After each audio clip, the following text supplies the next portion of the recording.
देखिए, मैं आप लोगों से बातचीत करने वाला हूँ 20 जून 2023 का। ये सोशल वर्क का पेपर है। 20 जून 2023 का सोशल वर्क का पेपर है। ये हम लोग बात करने वाले हैं आज पार्ट 1 के बारे में।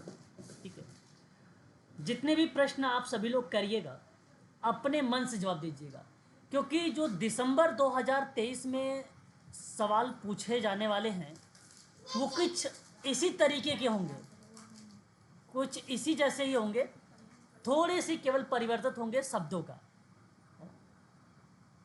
और अपने मन से जवाब दीजिएगा। लास्ट में देखते हैं कितने क्वेश्चंस आप लोगों ने जो है सही किए हैं, है ना।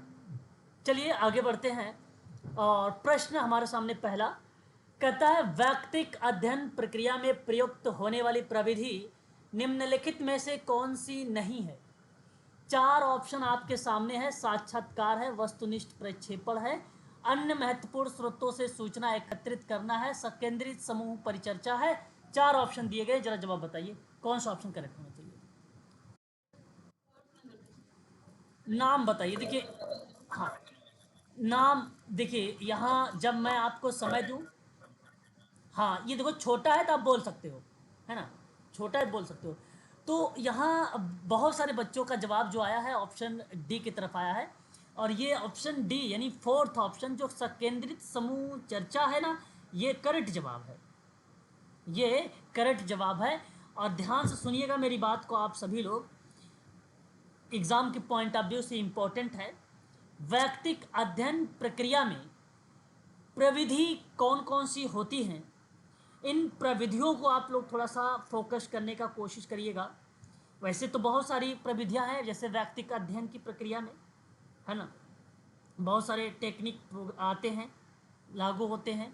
जैसे अगर मैं आपसे कहूँ, रेसिप्रोकल एक टेक्निक है। ठीक है, एक टेक्निक है, इस टेक्निक को यूज़ किया जाता है। व्यक्ति अध्ययन इतिवृत्ति की बात अगर हम करें, व्यक्तिक इतिवृत्ति, जहाँ व्यक्ति का इतिहास लेने की बात होती है, इतिवृत्ति भी एक प्रकार से प्रविधि ही है, टेक्निक है। वहीं अगर हम बात करते हैं व्यक्तिक अध्ययन की प्रक्रिया में, जो समस्या का समाधान, समस्या की जो व्याख्या है, घटनाओं का क्रम है, निर्धारण कारकों की व्याख्या है, विश्लेषण और निष्कर्ष है, ये सभी एक प्रकार से व्यक्तिक अध्ययन की प्रक्रिया के अंतर्गत, या आप कह लीजिए कि कार्यप्रणाली के अंतर्गत देखने को मिलता है। देखिए, अब प्रश्न अगर हम बात करते हैं, साक्षात्कार भी आपका शामिल होगा, वस्तुनिष्ठता भी आपकी शामिल होगी, अन्य महत्वपूर्ण जो स्रोत होंगे सूचनाओं का एकत्र करना ये भी शामिल होगा।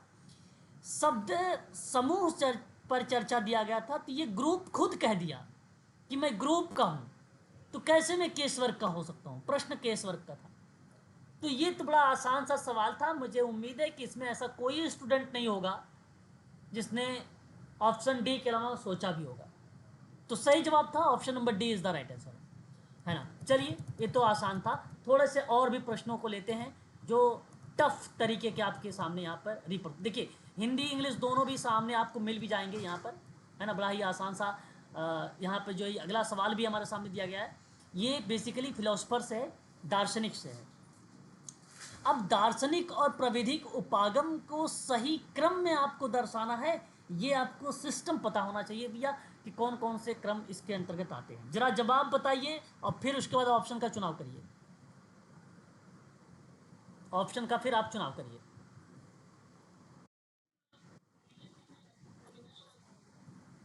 इंग्लिश, यहाँ पे अब इंग्लिश भी है, आप हिंदी भी देख सकते हैं, इंग्लिश भी देख सकते हैं, है ना। ठीक है, दिखाई दे रहा है ना, हिंदी इंग्लिश दोनों, बता दीजिए एक बार। दार्शनिक और प्रविधि उपागम आपके सामने प्रस्तुत हैं। मैं जानना चाहता हूं आप सभी से, सेकंड नंबर का आपने चुनाव किया यहां, जैसा कि सेकंड नंबर में ये दिया गया है। चलिए, एक बच्चे का जवाब केवल आया है। अब आप सबका ये समय समाप्त हो चुका है। अब मेरी बात को बहुत ध्यान से आप सभी लोग सुनिएगा, समझने का प्रयास करिएगा। ये देखिए दार्शनिक पक्ष दिए गए हैं। आप समझ सकते हो दार्शनिक उपागम बेसिकली क्या होता है। पहले एक लाइन में उसके उपागम को सुनिए, फिर मैं समझाता हूँ। शिक्षा की समस्याओं को सुलझाने के लिए, अब प्रश्न ये आता है भैया कि दार्शनिक उपागम की बात हो रही है, प्रविधि उपागम की बात आ रही है, तो क्यों शिक्षा ही बोल रहे हैं सर? तो मैं आपको बता रहा हूँ, सोशल वर्क में शिक्षा का समस्या को सुलझाने की बात हो सकती है। अगर मैं बात करूँ सोशल वर्कर की, ग्रुप वर्क में या समुदाय में या केस वर्क में उसकी समस्या हो सकती है, तो आप उसकी दार्शनिक रूप में समस्या का समाधान कर सकते हो, तीनों पक्षों में कर सकते हो। बात थोड़ा ध्यान समझिएगा। अब सवाल आपके सामने ये प्रस्तुत है कि शिक्षा हो या समुदाय हो या समूह हो या व्यक्ति हो, उनकी समस्याओं को सुलझाने के लिए शिक्षा को ठीक प्रकार से समझने के लिए हमें दर्शन की सहायता लेनी पड़ती है। अब दार्शनिक उपागम में शिक्षा की विषय सामग्री को दार्शनिक दृष्टि से देखा जाता है, और यही उपागम समझाने के लिए या समझने के लिए हमें दर्शन और शिक्षा की प्रकृति और संबंध की आवश्यक, या आप ये कह लीजिए कि उनके संबंधों को समझना अत्यंत आवश्यक है। तो दर्शन का जन्म जिज्ञासा से आप कह सकते हो, जीवन के प्रति उदासीनता के कारण भी मान सकते हो। तो मैं आपसे कहूंगा, अगर अब परीक्षा में सवाल बने तो सबसे पहले आप लगाने का प्रयास करेंगे किसको? तत्व दर्शन को। सबसे पहले आप लगाएंगे तत्व दर्शन को। या तो ऑप्शन ए होगा या तो ऑप्शन आपका बी होगा। ध्यान सुनिएगा। और नहीं समझ में आया तो भी देखिए, मैंने कहा अगर क्वेश्चन समझ में नहीं आ रहा तो समझने का प्रयास करें, है ना? समय है, समझने का प्रयास करें और पूरी कोशिश करूंगा समझाने का। अब मेरी बात को यह समझिए, समझा रहा हूं, मेरी बात को समझिए। पहले इतना जानिए कि फिलोसफिकल जो यहाँ पे दार्शनिक उपागम है, अप्रोच, इसका मतलब समझ रहे हो? किसी समस्या को सुलझाने के लिए ही हम दार्शनिक चीज को यूज करते हैं, ये समझ रहे हो भाई? किसी समस्या को समझाने के लिए, सुलझाने के लिए क्या चीज दर्शन का यूज करोगे? यस या नो? बस यही तो बात कर रहा हूं। अब शांति बनाए रखते हो आप लोग। दूसरी बात अगर मैं यहां पे कर रहा हूं, तत्व दर्शन किसे कहते हैं? अब तत्व दर्शन का मतलब क्या होता है? तत्व मीमांसा, तत्व मीमांसा, तत्व मीमांसा। हालांकि थोड़ा सा पेपर 1 को रिलेट कराता है ये क्वेश्चन।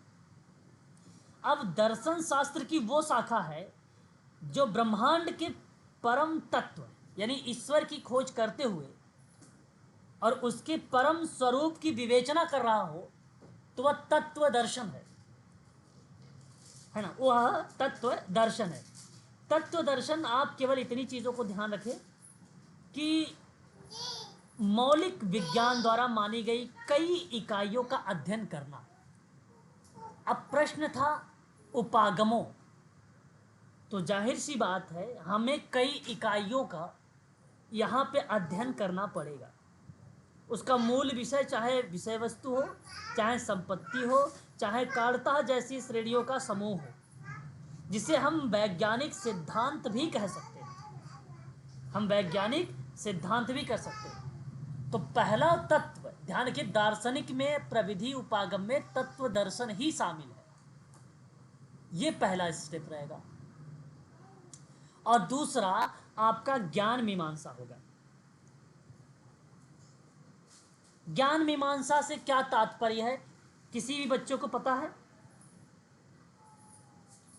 ज्ञान मीमांसा? बिल्कुल, ज्ञान के स्वभाव को, उद्भव को, उसकी परिधि के विश्लेषण को। आप ये भी कह सकते हो कि विश्वास की तार्किकता हो, ज्ञान के स्रोत हो, ये सभी प्रक्रिया ज्ञान मीमांसा में आती है। तो ज्ञान मीमांसा का ध्येय यानी उद्देश्य सत्य के स्वरूप को समझना होता है, सत्यता और असत्यता के भेद को स्पष्ट करना होता है। और ये बात सही भी है, दर्शन में जो मेथड्स अप्रोच हैं कि ये कहाँ तक सत्य है कहाँ तक असत्य है ये जानना ज़रूरी है, इसलिए तत्व मीमांसा के बाद ही ज्ञान मीमांसा का प्रयोग होता है।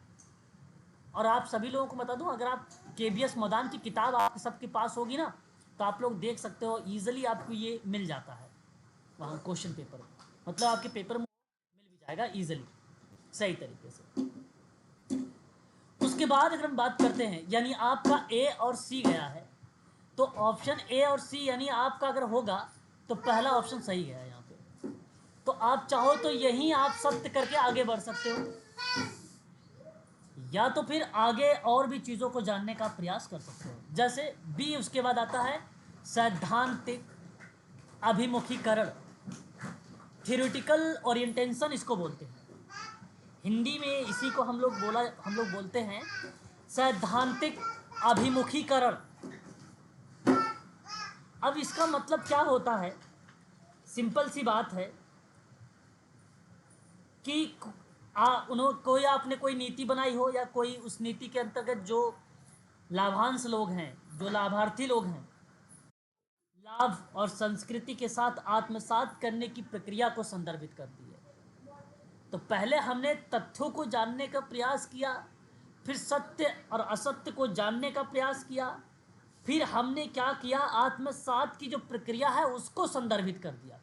तो आत्मसात संदर्भित होता कब है, जब थ्योरेटिकल कोई ओरिएंटेशन आप लागू करते हैं तब, उस दौरान। तो यहाँ पे थ्योरेटिकल आप कह सकते हो कि थ्योरीज हैं, जो सिद्धांत है उसको लागू करोगे। तो ये तीसरी पॉइंट की बात होगी। और उसके बाद आपका आएगा शोध। अब जाहिर सी बात है, जब थ्योरी आपने लागू किया तो आप शोध या खोज की बात करना स्टार्ट करेंगे, और ये खोज उपागम आपका आएगा। और फिर आप इन उपागम, जैसे आपने इस अप्रोच को लागू करते हैं तो लास्ट में संरचनाएं ही बनती है, और संरचनाएं ही एक सही क्रम को दर्शाती है कि ये दर्शन बन गया, ये प्रविधि उपागम बन गए। तो ये दोनों बन सकते हैं, लास्ट में संरचना आ जाएंगी, स्ट्रक्चर आ जाएगा, यानी ऑप्शन डी हो जाएगा। तो अब आप देखिए, ए, सी, बी, ई और डी ऑप्शन जो गया है वो करेक्ट है, और केवल ऑप्शन नंबर ए सही है। ये पेपर सोशल वर्क के साथ साथ आपको बताऊं, पेपर फर्स्ट को भी रिलेट कराया, और बड़ा अच्छा सवाल था। यहाँ आपको मैं बता दूं, आपको केवल ना आपके तर्क पता होना चाहिए कि भैया अगर कोई चीज़ जानकारी चाहिए। अब देखिए, रिसर्च से क्या होता है, शोध से अवधारणाएं बनती है, सिद्धांत बनते हैं। लेकिन आपको कहा कि भैया दर्शन और प्रविधि उपागम को सही क्रम में दर्शाइए। अगर आप दर्शन भी करोगे ना तो यही क्रम होगा, अप्रोच भी विधि भी बनाओगे तो यही बनाओगे, लेकिन अवधारणा की ये क्रम नहीं बनता है, अवधारणाएं फिर अलग हो जाएंगी, है ना। ये अवधारणाएं अलग, अवधारणाओं में आप केवल याद रखिए, सिंपल सी बात आता है कि समाज कार्य शोध के माध्यम से हम किन चीज़ों तक पहुंच सकते हैं, तो वो बेसिकली अवधारणा तक पहुंच सकते हैं। और अवधारणा में वेरिएबल भी आता है, चर भी रिलेट कराता है, और चर भी रिलेट कराता है अवधारणा को ही, है ना। और ये आपने लास्ट में 2004 से लेकर 11 तक जो पेपर क्वेश्चन है उसमें आप लोगों ने देखा ही होगा, अवधारणा वगैरह बोलकर। लेकिन अब देखिए, अब सवाल आजकल किस तरीके से आ रहे हैं, दर्शन और प्रविधि के उपागम को सही क्रम के रूप में। ऑप्शन अगर नीचे दिए गए हैं तो वो केवल और केवल पहला सही है, ऑप्शन नंबर ए। अगला सवाल,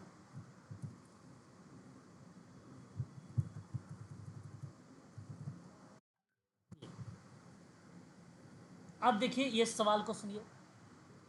निर्णय निर्माण, इंग्लिश भी लिखोगे, डिसीजन मेकिंग इन्वॉल्व, यानी निर्णय निर्माण में चरणों की एक श्रृंखला शामिल होती है और उन्हें क्रमबद्ध तरीके से व्यवस्थित कर रहे हैं। बताओ आप लोग को बताना, arrange in the sequence manner के रूप में कौन कौन से बनेंगे। चार ऑप्शन आपके सामने दिए गए, चार नहीं 5 कूट हैं। सोच समझ के ही जवाब देने का प्रयास करें, क्योंकि आज समय है, 2023 का पेपर है, लास्ट टाइम का समाज कार्य का सोशल वर्क का क्वेश्चन पेपर है। ऑप्शन 1 सही है। ओके, चलिए अब मेरी बात को ध्यान सुनिए। देखिए एक सिंपल सी बात है कि अगर आप निर्णय निर्माण के चरण बता रहे हैं तो इनमें अगर आप 5 पॉइंट देख रहे हैं तो क्या आप समस्या की पहचान सबसे ऊपर रखेंगे? यस या नो बताइए पहले। सबसे पहले तो समस्या की पहचान होनी ही जरूरी है सोशल वर्क में, और अगर समस्या की पहचान ही नहीं कर पाएंगे तो गड़बड़ हो जाएगा। दिसंबर के भी पेपर में सवाल अगर आए तो मैं आपसे कहता हूं इसको नोट कर लीजिए कि सबसे पहले समस्या की पहचान को ही आपको आगे रखना है। अब उस हिसाब से देखा जाए तो या तो ऑप्शन पहला सही हो रहा है या तो ऑप्शन सी सही हो रहा है, यानी थर्ड। तो यानी बी काट दीजिए और डी काट दीजिए, आपके पास दो ऑप्शन बचे हैं, ए प्लस सी। अब दूसरी बात को समझिए। उसके बाद आप देखो समस्या का विश्लेषण थोड़ी ना तुरंत कर देंगे, आप समस्या को कलेक्ट करेंगे तब विश्लेषण करेंगे। यस या नो बताइए भाई। अब डेटा कलेक्शन तो इस ऑप्शन में है ही नहीं, डेटा कलेक्शन तो ऑप्शन में है ही नहीं। चलो ठीक है, तो विश्लेषण क्यों ले रहे हो, छोड़िए आगे बढ़ते हैं। सर्वोत्तम वैकल्पिक समाधान का चयन करना। अब देखिए, मैंने जब 10 समस्या की पहचान की तो क्या मैं 10 में से एक समस्या को लेकर काम करना चाहूंगा कि नहीं करना चाहूंगा? तो जब मैंने एक का चयन किया है ना, वही अल्टरनेट कह सकते हो, वही वैकल्पिक चयन कह सकते हो, इसलिए आपका सी जाएगा। तो यहां पर ए के बाद जो सी वाला पॉइंट होगा वो करेक्ट होगा। ए की बाद अगर मैं सी की बात करता हूं तो ऑप्शन में आप देख सकते हैं, सॉरी यहां के ए के बाद ही आया है। अच्छा, एक मिनट धैर्य बनाए रखिएगा, घबराने की कोई जरूरत नहीं है। यहाँ पे आप इसने अल्टरनेट चयन करने की बात कर दिया भी, ठीक है, तो आप विश्लेषण ही लीजिए, यहाँ पर विश्लेषण ही लीजिए, बी ऑप्शन में लीजिए, क्योंकि दोनों में बी दिख रहा है, यहाँ पर भी बी दिख रहा है यहाँ पे। अब थर्ड वाले में सी और डी का चुनाव करेंगे हम, सी और डी का चुनाव करेंगे, यहाँ से आइडेंटिफाई करेंगे डी। हाँ, यहाँ जैसे हमने क्या किया, सुनिए सुनिए सुनिए, एक इसने बेसिकली क्या है, समस्या पहचान के बाद ना उसको परिकल्पना लेना चाहिए था, परिकल्पना नहीं लिया। अच्छा देखो, डिसीजन निर्माण के दौरान परिकल्पना हो गया, जरूरी ये नहीं कि रिसर्च में ही स्टेप में आए, हम तब भी हाइपोथेसिस ले सकते हैं, लेकिन है ही नहीं ऑप्शन में हाइपोथेसिस, काट दिया है एग्जामिनर ने। और फिर कलेक्शन को भी एग्जामिनर ने काट दिया है, फिर उसने एनालिसिस को ले लिया। और ये आसानी से आप ऑप्शन से जा सकते थे, इस प्रश्न का जवाब हम ऑप्शन से दे सकते थे। तो पहला और दूसरा यहाँ पे थर्ड, पहला अभी अभी तक सही गया है। सी और डी में, डी देखो विकल्पों का विकास है, विकल्पों का विकास तो तब होगा ना जब हम किसी समस्या का चयन कर लेंगे 10 में से एक का, बात वही थी, अंतर कोई नहीं, जो व्याख्या में कर रहा था वही थी। तो यहां पर आपको बता दूं पहला ही सही जाएगा, सी के बाद डी, डी के बाद ई आएगा, और लास्ट में क्रिया होती है, क्रिया का मतलब कार्यवाही होती है, या आप कह सकते हो लास्ट में क्रिया। तो आपका पहला पॉइंट सही गया है, बी वाला सही गया, सी वाला सही गया, डी वाला और लास्ट में ई वाला। ये प्रश्न बता दीजिए कितने लोगों को समझ में नहीं आया, जिनको समझ में नहीं आया मैं फिर से बता दूंगा, बता दीजिए, पूछ लीजिए। ठीक है, बहुत बढ़िया, बहुत अच्छा, बहुत अच्छा। ऐसे ही आपको विचार करने हैं प्रश्नों को, और मैं बता दूं यही अंतर होगा। हाँ हाँ भाई, 2023 का रिकॉर्डेड वीडियो है मैडम, रिकॉर्डेड वीडियो 2023 का पेपर है। म्यूट हो जाइए, आप ध्यान से सुनिए। अगला सवाल, क्वेश्चन आप सभी लोग प्लीज नोट करते रहिएगा, कौन सा क्वेश्चन आ गया है, क्वेश्चन भी नोट करिएगा कॉपी पर। Fourth, okay, question number fourth, व्यक्ति कार्य के अभिलेखन के संबंध में निम्नलिखित में से कौन से कथन सही है? आप ध्यान से सुनिए, केवल सत्य को ढूंढना है, असत्य को हटा दो, एलिमेंट कर दो असत्य को। पहला पॉइंट, समाज कार्य प्रचलन सीखने हेतु अत्यंत महत्वपूर्ण प्रविधि है। क्या ये बात सही है? प्रचलन सीखने हेतु अत्यंत एक महत्वपूर्ण प्रविधि है सोशल वर्क, प्रविधि मेथड। क्या ये बात सही है या गलत है? बात अभिलेख से है, बात व्यक्ति कार्य से है। जी भाई, सत्य है असत्य केवल यस या नो में जवाब देना है आपको। सत्य है, सत्य है, ओके, ये बात करेक्ट है, ये सत्य है, ये सत्य है। देखिए मैं कह रहा हूँ, प्रश्न को एग्जाम में ऐसे ही आप लोग भी करिए, प्रश्न को पढ़िए, मनन करिए, फिर जवाब दीजिए यस या नो में तुरंत वहीं पे। अगला सवाल, प्रयुक्त प्रक्रिया की सटीकता से मूल्यांकन हेतु प्रयुक्त अभिलेख में, क्या अभिलेख में मूल्यांकन सटीकता से किया जाए तो सही तरीके से व्यक्ति कार्य का अभिलेख का रिलेट हम सही तरीके से कर सकते हैं? बिल्कुल, बिल्कुल सत्य बात, ये भी सत्य है। दूसरी बात, कथनात्मक। अब जहां आपको हिंदी थोड़ा सा टफ लगे, आपके पास इंग्लिश है। नरेटिव रिकॉर्डिंग होता है, रिकॉर्डिंग के बारे में पढ़ेंगे, नैरेटिव रिकॉर्डिंग। मैं एक शब्दों में आपको यहाँ पे बताना चाहूँगा कि कथनात्मक अभिलेख सर्वाधिक प्रभावी तकनीक होता है, और खासकर केस वर्क में, ये भी नोट कर लीजिएगा, केस वर्क में लागू होता है। और क्या ये बात सब, बिल्कुल, बिल्कुल। आगे देखिए, भूमिका रोल, भूमिका का मतलब होता है रोल, और अभिलेख प्रक्रिया में अभिलेखन की परिकृष्ट रूप में होता है। क्या ये ग्रुप वर्क है, या केस वर्क है, या कम्युनिटी वर्क है, क्या है ये रोल, कहाँ पे रोल आता है? इंग्लिश भी आपके सामने ऊपर लिखा हुआ है।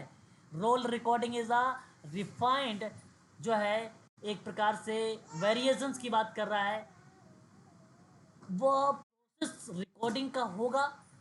तो बताइए यहाँ पे व्यक्ति केस वर्क में ये लागू है या नहीं?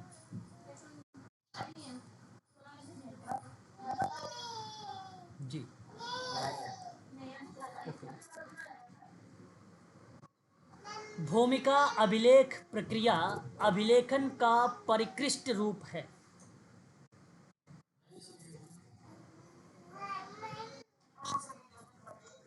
ये गलत लग रहा है, और मैं आपको बता दूं, आपने सही जवाब बताया। अब मैं आपको बताता हूँ, ये जानते हो कहाँ यूज होता है? ऑर्गेनाइजेशन में यूज होता है। कहाँ पे? संगठन में। कहाँ यूज होता है? संगठन में।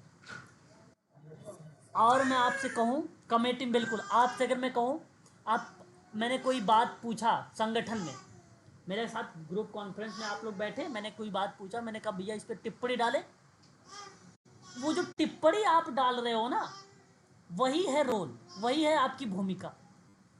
और ये मैं टिप्पणी आपसे ये नहीं कहूंगा भैया कि व्यक्तिक कार्य के अभिलेखन के संबंध में आप डालें, यहां आपका यह असत्य है, ये बात ध्यान रखें। प्रश्न था कौन सा, कि कथन सही है, तो कथन केवल ए बी सी सही है बस। और ए बी सी अगर ऑप्शन नंबर देखेंगे आप ना, तो केवल पहले में दिया गया है, और यही ऑप्शन सही है। ठीक है, यही ऑप्शन आपका सही है। अगला सवाल, ये सवाल तथ्य पर यादें थे, यानी आप एक मिनट क्वेश्चन देखो, मैं हो सकता है आप लोग भी थोड़ा सा एक्टिव रहिएगा। क्वेश्चन आपके सामने 5वां नंबर का, और ये सवाल आपसे कह रहा है एसडीजी, और ये फैक्ट है, अप्लाइड मत समझिएगा, फैक्ट पे बनाया गया सवाल है। तो सतत विकास लक्ष्य में आधिकारिक तौर पर इस रूप में जाना जाता है, बताइए जरा किस रूप में जानते हो भैया आप लोग इसको,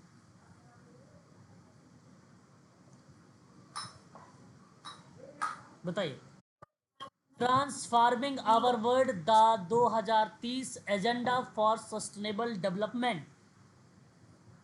क्या इस बात से आप सहमत हैं कि ऑप्शन नंबर बी कर,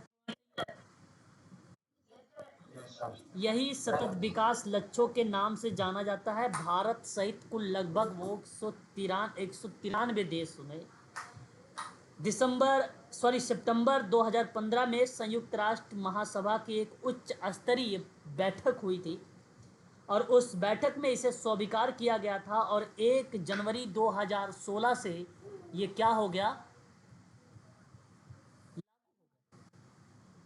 ये आप ध्यान रखेंगे। और यहाँ पे 5 महत्वपूर्ण आयाम हैं, पांचों महत्वपूर्ण आयाम नोट करिए, हो सकता है 5 महत्वपूर्ण आयाम पूछ ले आपको। नंबर 1 लोग यानी पीपल, नंबर 2 समृद्धि, नंबर 3 ग्रह, नंबर 4 साझेदारी, नंबर 5 शांति। और ये 5 क्या हैं? 5 मुख्य तत्व हैं। 5 मुख्य, ओके, 5 मुख्य ये तत्व हैं, है ना? ठीक है, 5 मुख्य ये तत्व हैं। इतना नोट कर लिया, फिर इंग्लिश में भी देखिए भाई।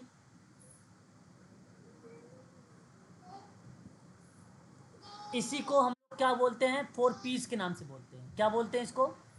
Sorry, 5 piece. 4 पीस नहीं, 5 पीस। तो लोग को मैं पीपल बोल सकता हूं, और समृद्धि को मैं प्रोस्पेरिटी बोल सकता हूं, प्रोस्पेरिटी। और ग्रह को मैं प्लैनेट बोल सकता हूं। साझेदारी को मैं पार्टनरशिप बोल सकता हूं। शांति को मैं पीस बोल सकता हूं। ये 5 पीस हैं जो यूज किए जाते हैं। ध्यान रखेंगे, 5 महत्वपूर्ण ये मुख्य तत्व हैं। हो सकता है परीक्षाओं में आप लोगों से ये सवाल पूछ लिया जाए। चलिए आगे बढ़ते हैं। अच्छा सवाल था और बढ़िया क्वेश्चन था। यहीं से आप लोग चाहो तो पूरे कॉन्सेप्ट को ही तैयार कर सकते हो। अगला सवाल हमारे सामने, और अच्छा क्वेश्चन ये भी है। कहा कि समाजकार्य के निम्नलिखित उपागम हैं और उसके उद्भव को सही क्रम में व्यवस्थित करिए। यहाँ देखिए उद्भव दिया गया है। अच्छा ध्यान से सुनिएगा, इंग्लिश भी देख लीजिए एक बार आप लोग। यहाँ आप लोगों से जो पूछा गया, अप्रोचेस पूछे गए और सोशल वर्क करेंट सीक्वेंस पूछे गए। भैया कि आप बताओ ये करंट सीक्वेंस के आधार पे कि उसके उद्भव यानी उसका विकास या ओरिजिन किस तरीके से हुए हैं।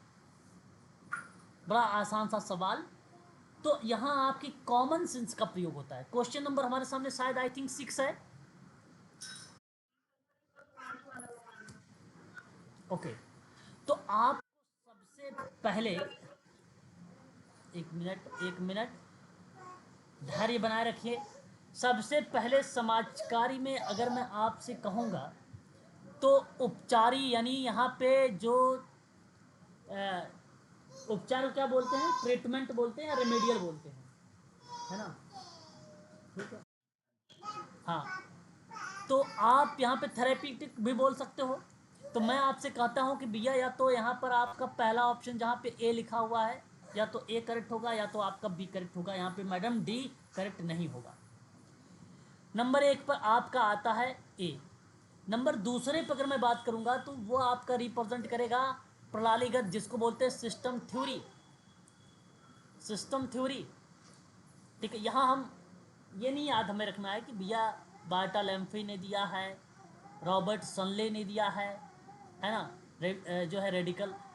हमें ये सब चीज़ें याद नहीं है। हमें याद रखना ये कि समाजकार्य के जो उपागम हैं वो किस तरीके से जो है डेवलप हुए हैं, है ना। तो मैं आपसे सबसे पहले कहूँगा कि आप उपचारी को लगाएं, फिर आप प्रणालीगत सिस्टम को लगाएं, और फिर उसके बाद आप अगर लगाएं तो यहाँ पर सी ऑप्शन को लगाएं। यानी कैसे चाह रहा है ये? नहीं नहीं, बी ऑप्शन लगाएं। सी तो गलत हो जाएगा। हाँ, नहीं नहीं, सी ऑप्शन गलत हो जाएगा। आप बी को लगाएं। बी आपका सही जाएगा, रेमेडियल जाएगा। और उसके बाद आपका जाएगा यहाँ पर अविभेदक उपागम लास्ट में। तो ए सी बी और डी, ये प्रश्न देखिए विचार करने वाले हैं। जरा सा भी अगर आप जल्दबाजी करेंगे तो ऑप्शन तुरंत दूसरी तरफ चला जाएगा, है ना। यहाँ पर जब भी आप टिक लगाएं तो सोच समझ के लगाएं। जी आप बताइए क्या पूछ रहे हैं मैडम?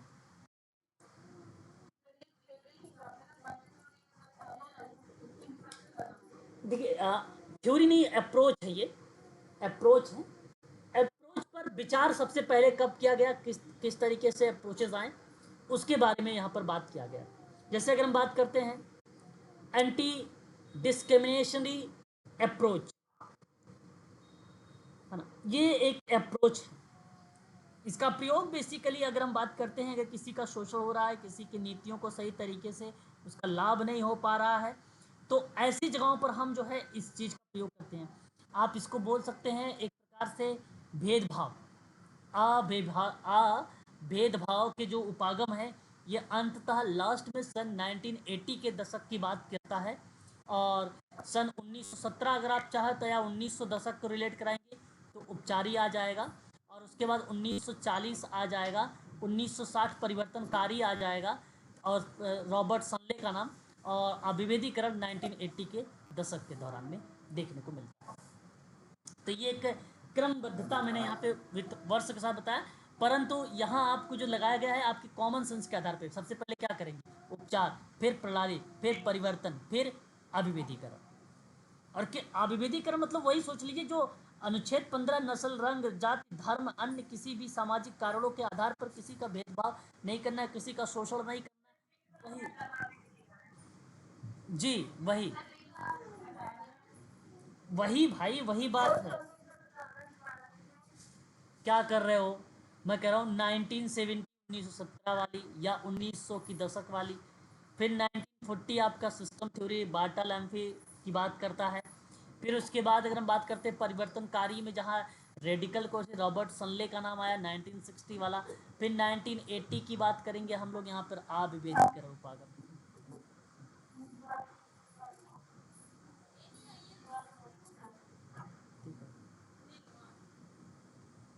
चलो चलो,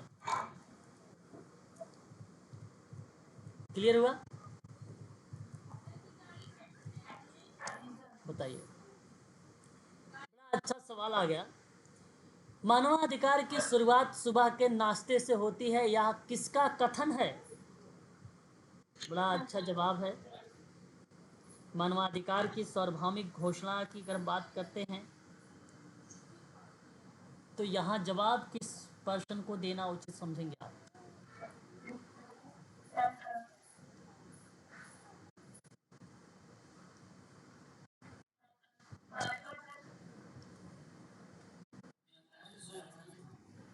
ओके, आप यहाँ पे डी की तरफ जा रहे हैं, परंतु सर ऑप्शन आपका मानवाधिकार की शुरुआत सुबह के नाश्ते से होती है, या कथन लियोपोल्ड सेंघोर का नाम आता है। ठीक है, कथन आपका इन्हीं के द्वारा दिया गया है ना? ये स्टेटमेंट आपका करेक्ट माना जाएगा। मानवाधिकार, विश्व मानवाधिकार दिवस 10 दिसंबर को मनाया जाता है। 1948 के उस दिन के उपलक्ष्य में मनाया जाता है जब संयुक्त राष्ट्र महासभा ने मानवाधिकार की सार्वभौमिक घोषणा को अपनाया था, है ना? और बहुत इम्पोर्टेंट ये भी हमारे लिए है, ध्यान रखना पड़ेगा हम सबको। ठीक है, यहाँ पर इस मानवाधिकार के संबंध में बहुत इम्पोर्टेंट तथ्य है ये हमारे सामने। भारतीय कानूनों को शामिल किया गया मानवाधिकार के अंतर्गत भी। ठीक है, मौलिक अधिकार का भाग जो 3 है, अनुच्छेद 14 से लेकर 32 तक के जो अनुच्छेद हैं, जो मैंने भी आपको हाल ही में बातचीत किया है, ठीक है, वो आपको इसके अंतर्गत शामिल किए गए हैं, मानवाधिकार के अंतर्गत, है ना? भारत में कुछ अन्य संबंधित कुछ कानून और नीतियाँ भी बनाई गई हैं जो मानवाधिकार से रिलेट कराती। जैसे अगर हम बात करते हैं अनुसूचित जाति और अन्य पारंपरिक वन निवासी, जिसको हम बोलते हैं वन अधिकारों की मान्यता अधिनियम 2006 वाला, वो भी शामिल इसमें है। भूमि अधिग्रहण पुनर्वास की बात करते हैं, वो अधिनियम 2013 को भी इसमें शामिल है। स्ट्रीट वेडर्स की बात करते हैं 2014 का, वो भी इसी में शामिल किया गया है। ठीक है, ये सारी चीज़ें इसके अंतर्गत आती। एक सवाल बड़ा इम्पोर्टेंट होता है हमारे लिए, ट्रांसजेंडर व्यक्तियों के लिए अगर जो पहल की बात करते हैं हम लोग, गरिमा, ट्रांसजेंडर व्यक्तियों के लिए गरिमा गृह, मतलब ट्रांसजेंडर व्यक्तियों के लिए आश्रय गृह का भी इसी में जिक्र किया गया है। और मैं आपको बता दूं, ट्रांसजेंडर व्यक्तियों के अधिकारों का संरक्षण नियम 2020 के तहत बनाया गया है, हाल ही की बात है। ठीक है, और मैं आपको जी,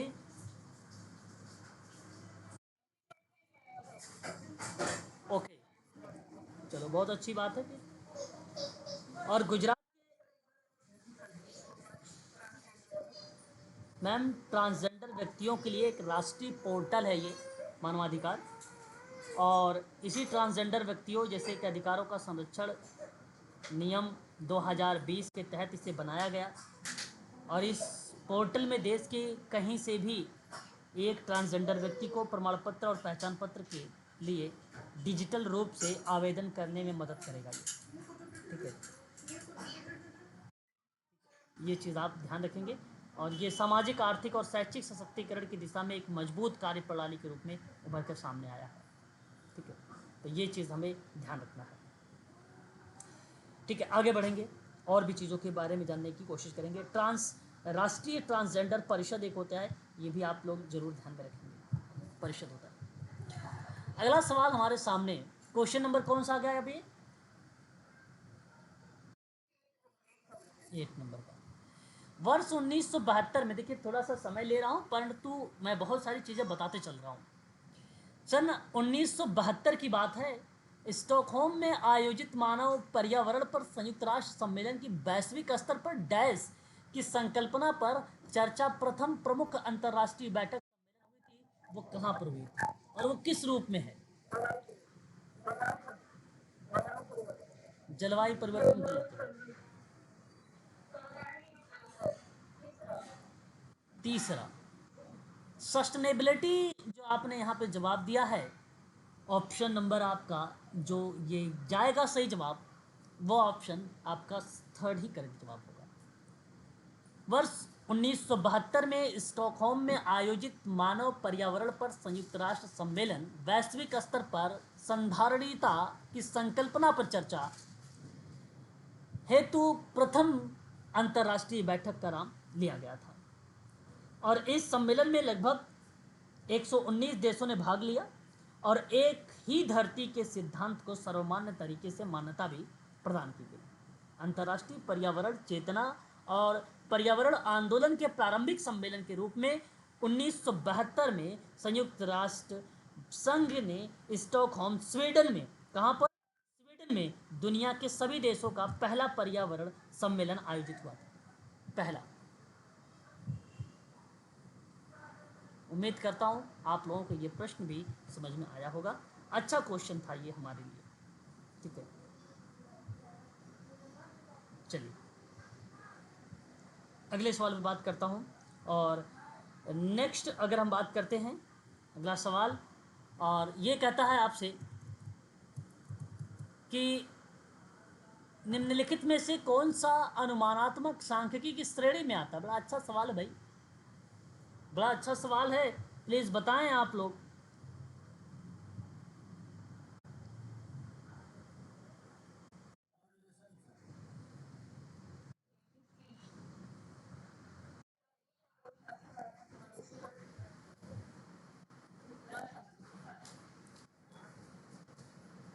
okay,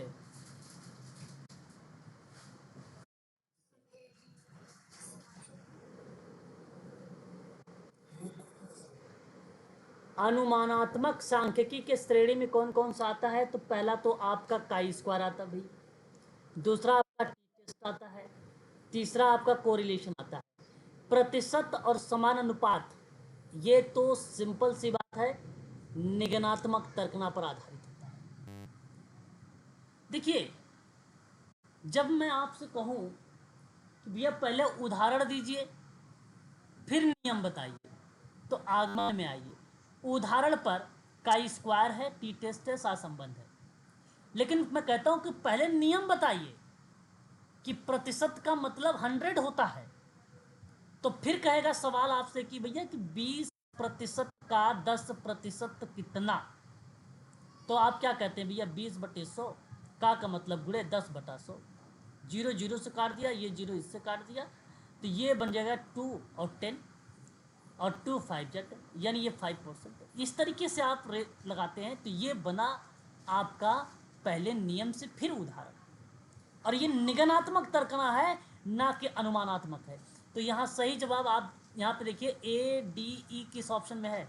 A D E option number third में है ना, ऑप्शन नंबर थर्ड में है। ये सवाल आपका सही चला जाएगा।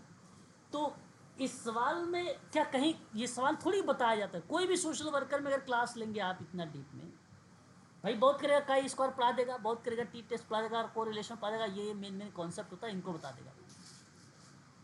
परंतु अब ध्यान रखें ये, जी, रिसर्च से ही, रिसर्च की ही बात मैं कर रहा हूँ आपसे। तो इस सवाल में आपको केवल अपने तर्क की बात कर, केवल आपको यही ध्यान रखना है कि अनुमानात्मक क्या होता है, निगमात्मक तर्कना क्या होता है, इनको ध्यान रखना है ना। एक मिनट जरा होल्ड रखिएगा। हाँ हाँ जी सर, हेलो,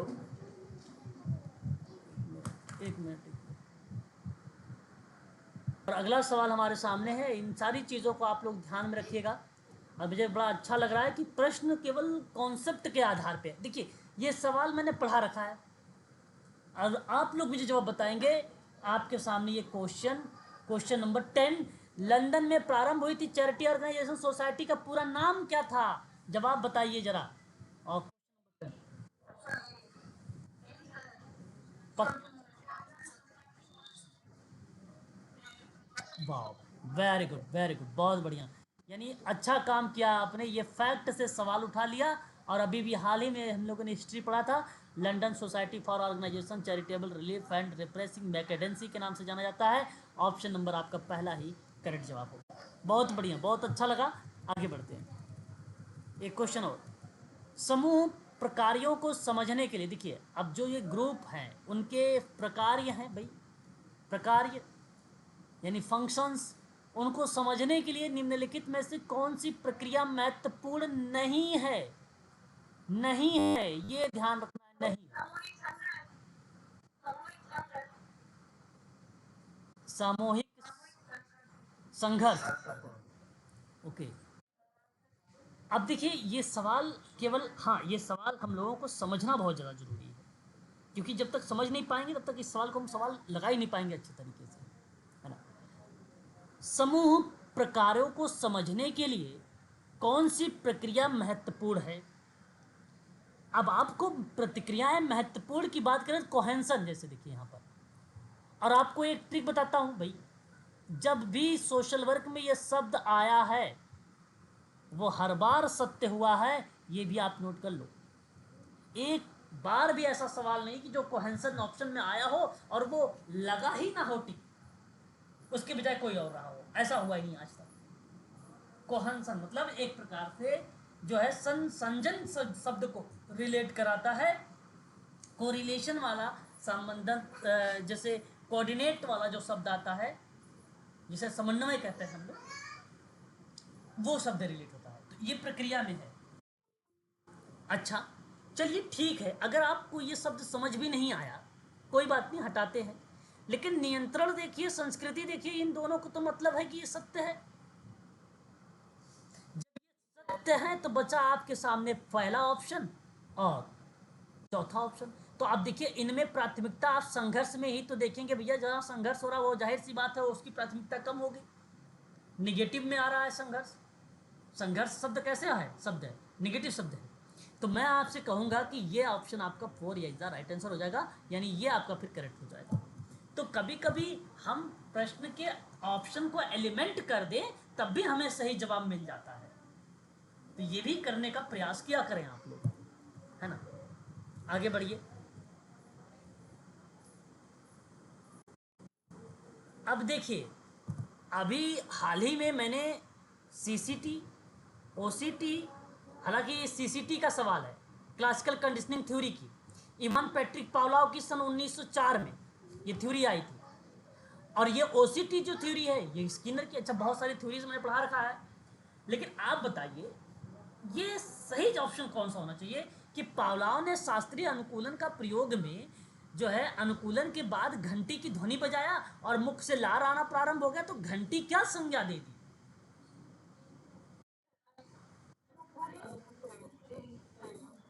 अनुकूलित प्रेरक हो जाएगा, अनुकूली प्रेरक ऑप्शन पहला है। मैंने क्या कहा, मैंने कहा देखिए ये स्टिमुलस ए भी है और इधर भोजन भी स्टिमुलस है, दोनों स्टिमुलस है। लेकिन इसने क्या बोला कि घंटी की ध्वनि बोला है, और घंटी की ध्वनि जैसे घंटी बजी, आवाज आई, तो मुख से लार आ गया। और ये जो लार का आना है ये अनुकूलित है, सीएस है, कंडीशनिंग स्टिमुलस है। यही ऑप्शन ही है भैया, ऑप्शन नंबर पहला ही करेक्ट है, इससे सरल सवाल हो ही नहीं सकता कोई, है ना। समझ रहे हैं मेरी बात को? अब भोजन, मान लो उसको भोजन ना दो, मतलब मैंने कहा कि भैया एक बार घंटी बजाया आपने, चलो तुरंत भोजन दे दिए, ठीक है खा लिया, दूसरे दिन भी आप क्या किया, घंटी बजाया, भोजन दे दिया। तीसरे दिन आप इतने चालाक पावलाव की तरह कि घंटी तो बजा दिया लेकिन भोजन ही नहीं दिया, तो कुत्ते के मुख से लार नहीं आएगी? उसे लगेगा ना, उसकी उसको तो आपने आदत बना दिया, हैबिट बना दिया, घंटी बजाते भोजन देते थे, तो जाहिर सी बात लार आएगी। तो वो प्रेरक का काम कर रही है ना। आगे बढ़ते हैं, अगला सवाल। कार्यस्थल पर महिलाओं के प्रति यौन उत्पीड़न, बड़ा अच्छा सवाल है भाई, ध्यान दीजिएगा। कहा कि निवारण निषेध प्रतिशोध अधिनियम 2013, आपको याद हो गया होगा सभी लोग, पोस्को एक्ट। और ये कहता है निम्नलिखित में से अनुसार उनमें से कौन सी जांच शुरू करने से पहले मध्यस्थता मतलब उपचार, मध्यस्थता का मतलब क्या होता है, ट्रीटमेंट यानी बिचौलिया, उपचार या सोशल वर्कर जो काम करता है मेडिटर वगैरह का, वही मध्यस्थता है।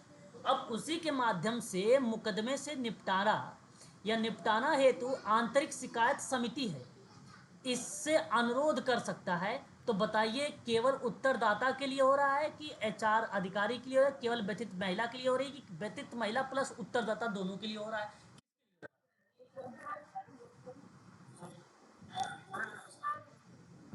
अरे भाई ये बताइए, आप गए हैं सेवार्थी की समस्या का समाधान करने की अपनी समस्या का समाधान करने गए हैं, ये बताइए। बिल्कुल। आप लोग देखिए, आप थ्री सही है, बिल्कुल सही जवाब, थर्ड सही है। आप लोग क्या कर रहे हो कि आप ना सवाल को समझ नहीं रहे हो, आप सोच रहे हो कि मैं तुक्का मारूं शायद ये सही जाए। मैं कह रहा हूं तुक्का मत मारिए, अभी समय है हमारे पास, दिसंबर में एग्जाम है, तो प्रश्न का समझने का प्रयास करें। सवाल सिंपल सा है, कहा कि भैया एक तो पोस्को एक्ट के बारे में, चलो ठीक है। अब पोस्को एक्ट में जाहिर सी बात है कि जो भी सामाजिक कार्यकर्ता होगा वो क्लाइंट की मदद करेगा।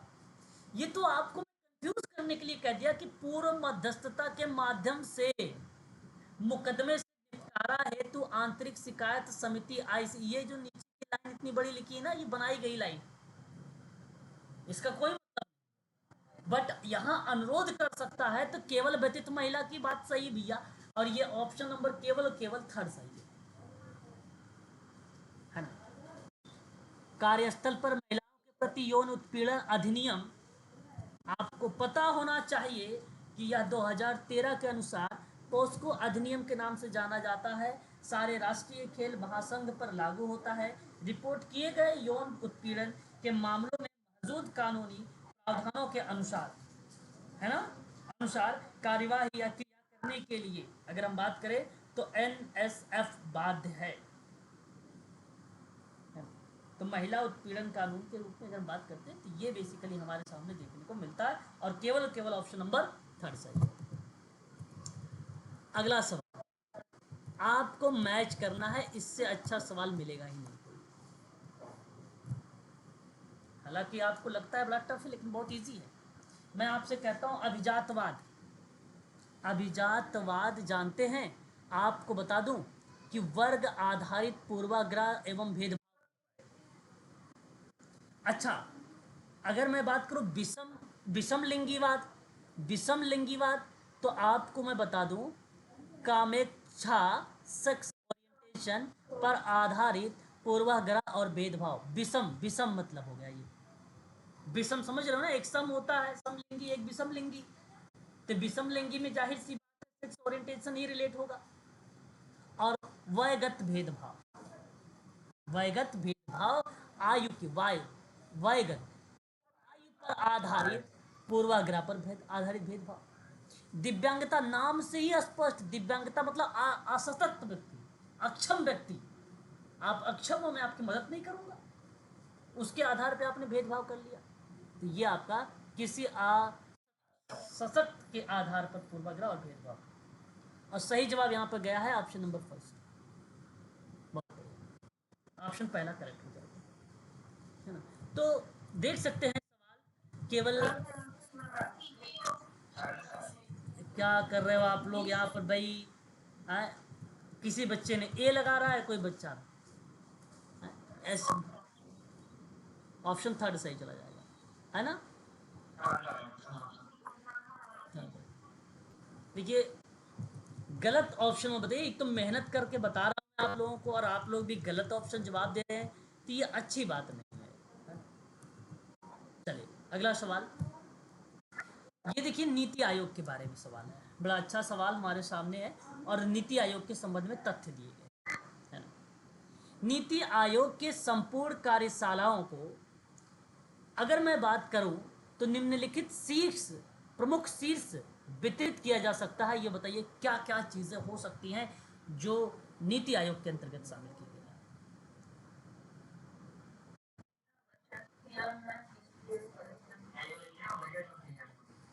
देखिए, नीति एक संस्कृति शब्द है, संस्कृत का शब्द है, जिसका अर्थ नैतिक मार्गदर्शन और नीतियां बनाना होता है कि नहीं? सिंपल सी बात है। तो मैं आपसे कहूं तो आप मेरी बातों को समझने का प्रयास करें। इस नीति आयोग में कार्यशालाओं को प्रमुख जो शीर्ष के रूप में वितरित है, वो नीति और कार्यक्रम का ढांचा हो सकता है, सहकारी संघवाद हो सकता है, अनुश्रवण मूल्यांकन हो सकता है, और थिंक टैंक के नाम से भी हम लोग जानते हैं और नवोवेश केंद्र के नाम से भी जानते हैं, इसलिए BCDE होगा। जो है आयोजना, बजट, क्रियान्वयन शब्द नहीं रिलेट होता है, ये बात आप ध्यान रखेंगे, है ना। तो नीति आयोग 1 जनवरी 2015 को बनाया गया।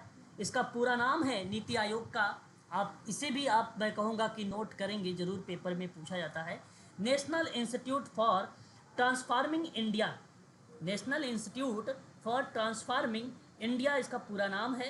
अपने कई कार्यक्रमों के माध्यम से नीति निर्माण के लिए अग्रणी संस्था भारत के समग्र आर्थिक विकास में योगदान देती है। ये इसके अतिरिक्त यह देश के अधिक सुरक्षित और अभेद्य बनाने में सहायता करती है और मजबूत राज्यों के विकास पर ये बल देती है। नीति आयोग बड़ा ही इम्पोर्टेंट टॉपिक है, ये कई बार परीक्षाओं में ये प्रश्न आया हुआ है, तो मैं आप लोगों से कहूँगा कि इसे इम्पोर्टेंट के रूप में अवश्य नोट करेंगे आप लोग, है ना। तो इसके अंतर्गत सचिवालय हो गया, मुख्य कार्यकारी अधिकारी हो गया, पदेन सदस्य हो गए, अंशकालीन सदस्य हो गए, उपाध्यक्ष हो गए, सदस्य पूर्वकालिक हो गए, ये सभी चीज़ें इसके अंतर्गत जो है शामिल की गई हैं, है ना। तो ये चीज़ भी आप लोगों को ध्यान रखना होगा। आपको बता दूं 4 बातें, नीति आयोग की 4 मुख्य प्रमुख कार्य हैं जो आपके क्वेश्चन में है। ये 4 कार्य के बारे में दिया गया था। पहला है नीति और कार्यक्रम की रूपरेखा, आप कह सकते हो नीति और कार्यक्रम ढांचा। दूसरा सहकारी संघवाद। तीसरा आप कह सकते हो जांचना और परखना, अनुसरण और मूल्यांकन। चौथा आप कह सकते हो थिंक टैंक और knowledge and innovation hub, knowledge और इनोवेशन हब। ये 4 महत्वपूर्ण कार्य हैं, 4 ही केवल हैं। ये बात आप ध्यान रखिए कि 4 के अलावा 5वां नहीं बनाया गया है, समझ रहे हैं ना आप लोग, 4 ही है। ऑप्शन में देखिए BCD कहीं दिया गया है, ये रहा सेकंड बी ऑप्शन। चलिए एक बार जरा क्वेश्चन बताइए, कौन सा क्वेश्चन आ गया है? 16। समाज कार्य की किस पद्धति में समाज कार्यकर्ता परस्पर सहयोग और वृद्धि के प्रोत्साहन हेतु एक जैसी समस्या वाले सेवार्थी के समूह के साथ कार्य करता है? बड़ा आसान सा सवाल, और वो समूह कार्य ही होगा, ऑप्शन नंबर ए, है ना भाई। तो समाज कार्य किस पद्धति में सामाजिक कार्यकर्ता परस्पर सहयोग और वृद्धि के लिए प्रोत्साहन दे रहा है, और जैसी समस्या, एक जैसी समस्या हो तो या तो कम्युनिटी वर्क होगा या तो आपका समूह कार्य होगा, और इसमें कम्युनिटी वर्क दिया नहीं है, ऑप्शन में समूह कार्य दिया है, इसलिए आपका ग्रुप वर्क होगा, ऑप्शन नंबर ए। ठीक है, अगला। सामाजिक कार्यकर्ता विविध सांस्कृतिक वातावरण में कार्य करते हैं। ठीक है भाई, अच्छी बात है।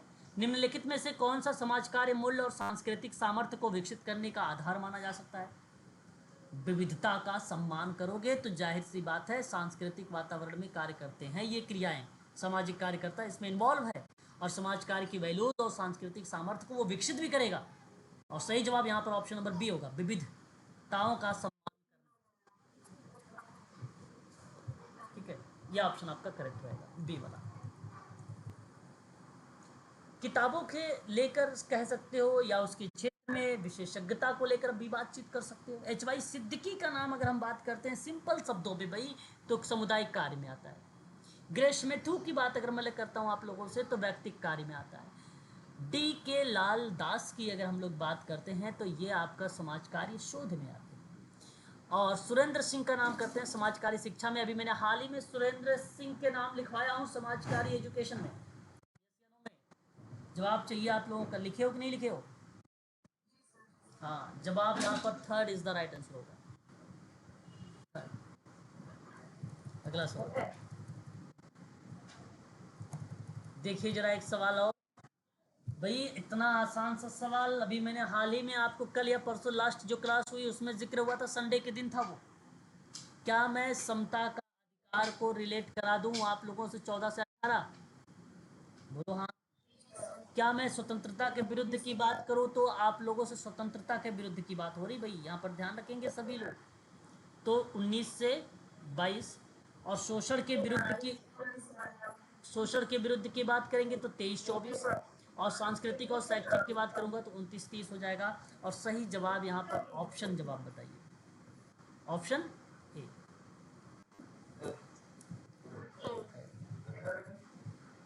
देखिए ये सभी के सभी सवाल, अब ऐसा भी नहीं कि आप लोगों को सवाल नहीं, सारे सवाल करवाए जाते हैं, ऐसी बात नहीं। सब कुछ पढ़ाया जा रहा है, उसी का आधार पर पढ़ाया जा रहा है कि जो परीक्षा में पूछे जाए आप सबसे, है ना। सिलेबस बड़ा है। एनईपी की बात करते हैं, नेशनल एजुकेशन पॉलिसी 2020 की बात करता हूँ। निम्नलिखित में से बताइए कौन सा परिवर्तन जो है आरटीई 2009 के अनुसार की जाने वाली आवश्यक है। भाई बड़ा अच्छा सवाल है।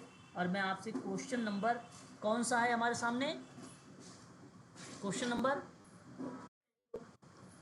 जी 20। हाँ, 3 से 18, ऑप्शन नंबर सी। याद आ रहा है किसी को? बदलाव हुआ था कि नहीं? 3 से 18 भैया, आप जाए 3 साल का बच्चा हो स्कूल में भेज दो उसको। न्यू एजुकेशन है ना। देखिए यहाँ पे चोजन जो ऑप्शन दिए गए हैं ये गलत हो सकते हैं, इसलिए इस पे फोकस ना करें आप लोग। क्वेश्चन नंबर आपके सामने आ गया है। ये सवाल बड़ा इंपॉर्टेंट है भाई, सवाल हमारे सामने 21। देखिए ये द बेवरेज रिपोर्ट की बात अगर हम करते हैं तो 1942 है। यंगेस्ट बैंड की बात कर, सॉरी, दी सीबोन रिपोर्ट की बात करते हैं तो 1968 कम्युनिटी ऑर्गेनाइजेशन में। दी यंगेस्ट बैंड रिपोर्ट की बात करेंगे तो 1959, और लेन कमेटी की बात करेंगे तो 1939। 1939 लिख दिया मैंने। अब ये देखिए, आपको एक आरोही होता है, एक आरोही होता है, एक अवरोही, एक आरोही। तो उस हिसाब से देखा जाए तो नंबर 1 पे अगर हम बात करते हैं तो आपका 1942, फिर 1959, और ए और सी। देखिए पहले ए सी किसी ऑप्शन में है, ऑप्शन नंबर बी में है। और मैं आपसे कहूँगा कि ऑप्शन नंबर बी ही करेक्ट जवाब है इसका, है ना। समझ रहे हो? एक मिनट, लेन कमेटी सबसे पहले आ जाएगी, फिर तो डी। अच्छा, इस प्रश्न का आयोग ने क्या जवाब दिया था? मैंने लेन कमेटी को ध्यान नहीं दिया। इस प्रश्न को स्क्रीनशॉट ले लीजिए। मैं लेन कमेटी 1939 का, ये 110% सत्य है। परंतु यहाँ सवाल है प्रतिवेदन की रिपोर्ट में। अब इस सवाल को देखना प्रकाशन के परिप्रेक्ष्य में, प्रकाशन इसका कब हुआ है, ठीक है, कम्युनिटी लेन कमेटी की, ये नहीं पता है, ठीक है। प्रकाशन कब हुआ है मुझे ये भी नहीं पता, ये मैं देख लूँगा। स्क्रीनशॉट ले लीजिए, बाकी 3 वर्ष ऊपर के सत्य हैं, ठीक है। मैं लेन कमेटी बता दूँगा। प्रोसेस सारी कम्युनिटी पर आधारित, मैम सारी की सारी कम्युनिटी पर आधारित है। बेवरेज रिपोर्ट की अगर हम बात करते हैं तो ये थोड़ी स्वास्थ्य की बात तो करता है, लेकिन इसके बावजूद भी 1942 में भी अगर हम जिक्र करें तो ये भी कम्युनिटी में ही रिलेट होता है, सारी कम्युनिटी को ही रिलेट कराती है।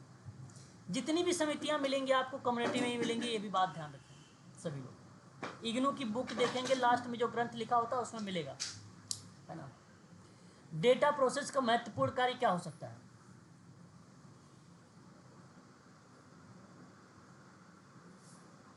पहले तो आप करिए कि प्रविष्टियों का संपादन, एडिटिंग जरूर होगा।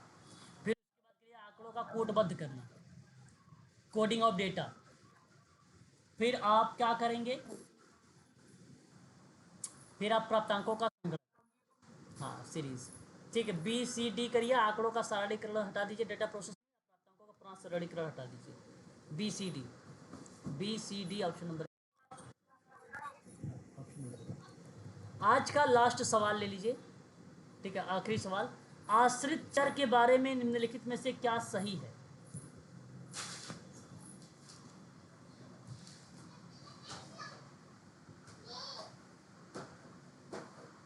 बताइए। नहीं पता? वह चर जो प्रभाव को प्रतिनिधित्व करता है भैया, ऑप्शन नंबर बी। वही तो है आश्रित चर, वह चर जो प्रभाव को प्रतिनिधित्व कर रहा है, वह चर कारण को नहीं, प्रभाव को आश्रित चर होता है। ऑप्शन आपका बी करेक्ट होगा। कितने क्वेश्चन हम लोगों ने किया अभी तक, बता दीजिए एक बार। 23। चलिए आज के लिए इतने रखिए आप लोग, कल क्लास आपकी समय पर रहेगी, सारी की सारी क्लासेस, ठीक है ना। और अभी 8:30 वाली क्लास नहीं रहेगी, ठीक है।